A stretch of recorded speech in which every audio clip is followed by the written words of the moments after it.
Good morning, Sri Lanka. What a way to start the early end, though, with my pretty face. I know, I had to use that line. I haven't used it in a while.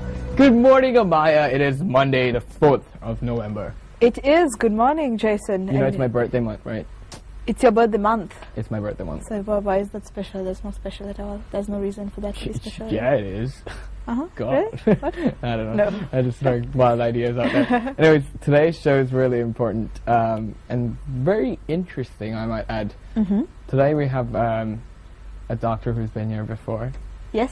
Here to speak He's about sort of a resident psychiatrist here on the show, and he's Dr. Mahesh Rajasurya, who is the consultant psychiatrist at the National Hospital of Sri Lanka. Good morning, doctor. Good morning. Welcome to the show on a Monday morning. Thank you. All right, so Now- doctor, last time we were just touching up on your relationship in your marriage, right? And now today we're actually getting into your mental health in your marriage. Let's speak about that. Now, this is interesting. I think lots of people don't sort of think about it too much. Yeah. They must be getting on in their daily chores right now and the morning work, and That's true. a bit of disharmony in the family can also occur at this time. Yeah. But So let's pay talk attention. Yes. I think the first thing that we need to realize about marriage is that it is an option. It's not something that is inevitable. It is not a must. Okay. It's not a stage in life that will come and pass. You get married only if you want to get married too. Okay. All right. Pause the brakes there for a second. Are you saying that I don't have to get married? That I could just live my life being a single guy? If you don't want to, you don't have to. Wow. All right. Okay. But having said that, let's talk about marriage for the people who choose to get married. Right? Marriage is a long-term relationship with physical intimacy, which has many characteristics that you would see in any long-term relationships. Say, for an example, with a roommate you have been living for the last 2 years, and the marriage is also, similar in many ways. Okay. But it takes a completely different, it takes you to a different level, because it's setting the stage for you to, move on beyond that point. It sets a platform for you to achieve your dreams from. It sets a springboard for you to move forward with your lives, with your goals, with your intentions, develop yourself personally, develop as a unit. So it's a wonderful thing. Of course. It's a wonderful thing. It is not a people say it's a challenge, and it's difficult to have a good marriage. It may be difficult, but it is a wonderful thing. It is a great thing that Which is why many people choose to go down that path, right, doctor? Wait, also before you answer that, doctor, are you saying that marriage is something to be worked at, that it has work to be there, you have to work at it?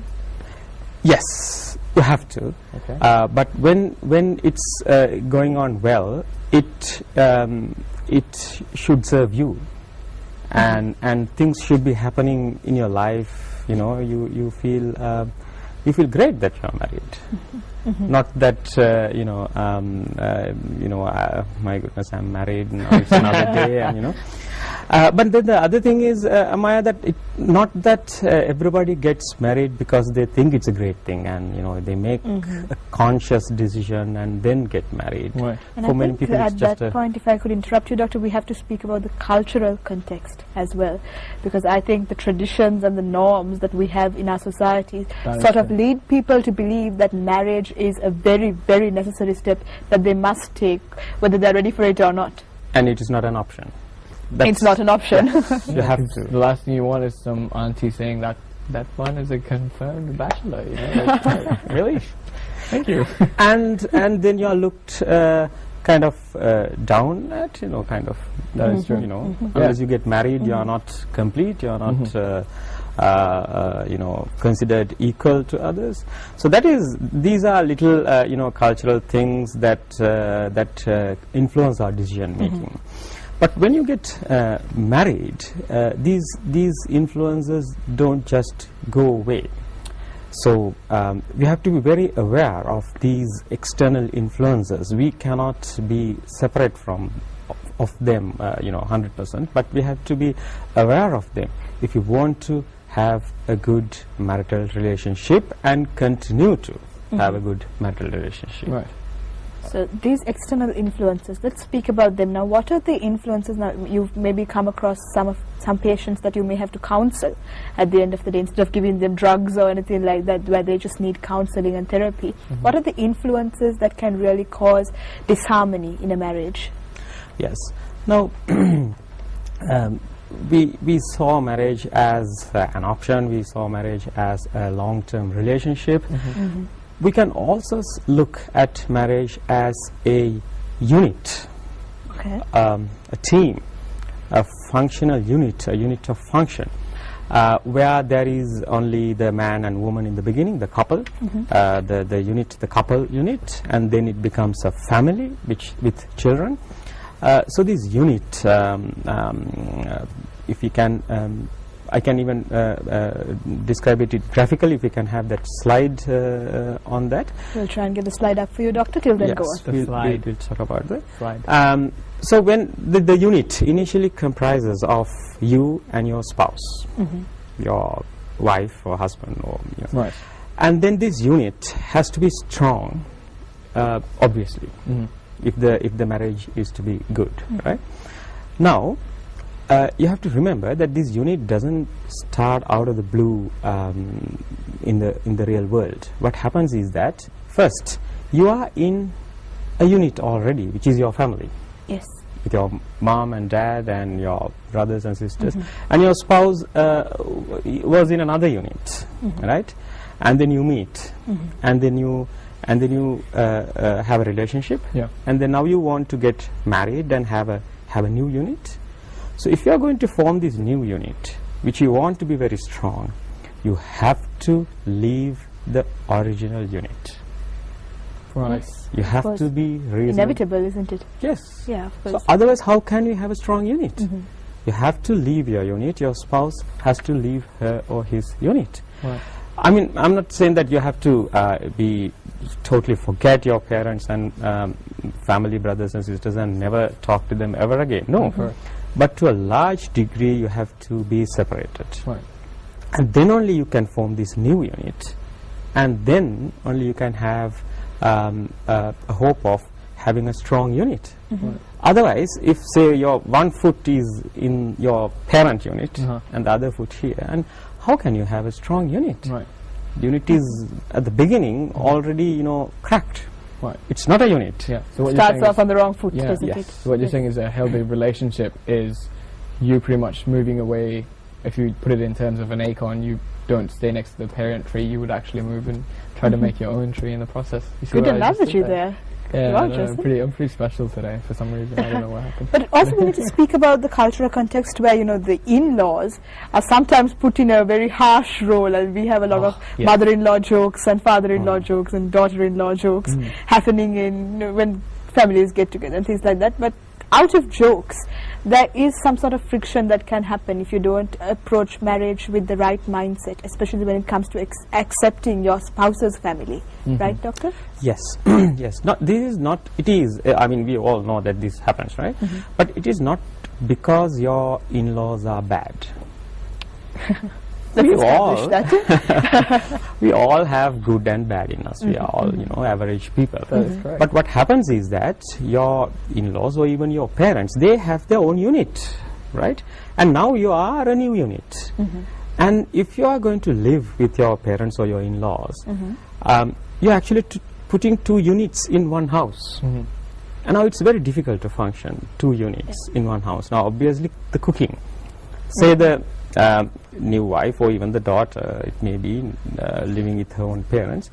But it's more classical when you take the daughter-in-law. So she goes to the kitchen and starts cooking. And now the mother-in-law obviously is there. And she checks what she's cooking. and he would be, you know, automatically making comments, right? Let's say she's cooking prawns, and mother-in-law might say, well, we never eat prawns in this house, right? Oh, I see. You That's know? why it starts. Yeah, I mean, maybe she has recognized prawns as a cholesterol-rich food, and they don't want to bring it and cook, and that's fine. But it's not because mother-in-law is bad, but because these are two units. Now they are trying to function as one unit, Yeah. which is very difficult. Of course. So that's why that advice is very important, to be physically separate from your parent units. Right. So you rent a room if you can't afford an apartment, right, and live there. So the relationships would be preserved with your parents, but Definitely. your unit would be much stronger as well. Right. So very- you're saying absence from that would actually be better. Absence from that, and then just seeing them from time to Okay, time. let's take a scenario where financial constraints play a role in this, because we don't live in a very healthy economy, and you have to live with your parents, you have to put up with your in-laws. What are the steps that someone can take to maintain marital harmony in that sort of environment, that sort of household? Yes, we have to, because we have to talk about that, because it's a very common scenario. But before talking about that, I would like to say that most of the time, or in a significant proportion of the situations where the new unit doesn't leave the old unit, it's not because of financial constraints, because you don't have perhaps the guts to do it, or you have never thought about it, or you don't know that you can actually do it. Right, okay. Despite all of that, let's say you have a serious financial problem and you just cannot leave, or one of your parents is very ill, or for whatever reason you have to stay in that house. Then try to separate the two units as much as possible, right? For an example, you can have two areas of the house to live in. So your parents live in that room and that area, and you live in the the west room and the area there. It's a bit of a compromise there. Yes, and if you can have a physical barrier, that would be great. I mean, if it's a two-story house, you live upstairs and your parents Okay. live downstairs. Yeah. I see. And try to have two kitchens. Yeah, you cook separately. Right. Right. Do you think the main cause is actually the kitchen scenario that we've got? One of the causes, I would say. I know the doctor has seen much First-hand grief. experience. Yes, happening due to the kitchen. But we'll be speaking more to Dr. Mahesh Rajasurya. Right now we have to go for a very short break, but coming back right after the break. Now, you may be spending a lot on your wedding, but how much time are you spending on your marriage? That's the question we ask you here on Good Morning Sri Lanka. We'll be right back after the break.